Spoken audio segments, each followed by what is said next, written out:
వెంటనే మా సమస్యల్ని పరిష్కరించాలి పరిష్కరించాలి రాజరెడ్డి కాలనీ సమస్యలు వెంటనే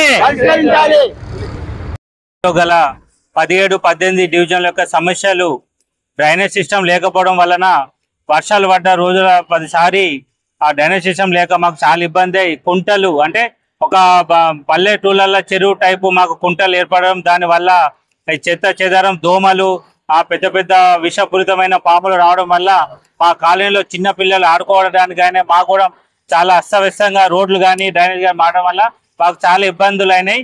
దీనికి గాను ఈ రోజు మా కాలనీ వాసులు 10వ డివిజన్ 18వ డివిజన్ ప్రజలు మా యొక్క అందరం కలెక్టర్కి ఈ రోజు వినతి పత్రం ఇవ్వడం జరిగింది.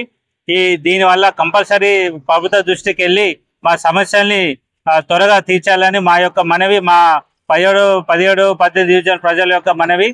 మాకు చాలా ఇబ్బంది అవుతున్నాయి. డ్రైనేజ్ సిస్టమ్ లేక రోడ్ లేక ఈ వర్షాకాలం కానీ ఏదైనా ఇబ్బంది పడుతుంది. సో దీనికి మీరు తొందరగా పరిష్కారం చేయాలని మా యొక్క మనవి.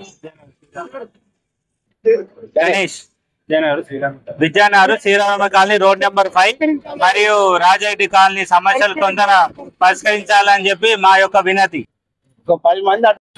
Sriramanagar colony road number 5 Rajareddy colony వాసులము. ప్రధాన సమస్య డ్రైనేజ్. రోడ్ల గుంతలుగా ఉండి ప్రతిరోజు నిత్యం బస్సులు కానీ వాహనాలు కానీ తీవ్ర ఇబ్బందులు గురవుతున్న కాలనీ వాసులము. దీనికి తోడుగా కరెంటు వోల్టేజ్ హై వోల్టేజ్ లో వోల్టేజ్ ప్రాబ్లమ్స్. మళ్ళీ శ్రీరామనగర్ కాలనీలో 6 number 7 number 8 number drainage system మొత్తం రోడ్ నెంబర్ 5లో కలిపారు. దాని గురించి కలెక్టర్ మేడం కలిసి సానుకూలంగా ప్రతిపాదించింది.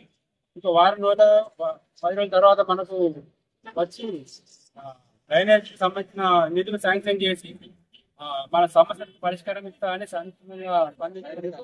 మా కాలనీ వాసులు అభినందిస్తున్న మేడం కూడా. ఇప్పుడు ఎక్కడికి వచ్చారు ఏంటి? కలెక్టర్ వచ్చి వినతి పత్రం ఇవ్వడం జరిగింది. ప్రజావాణి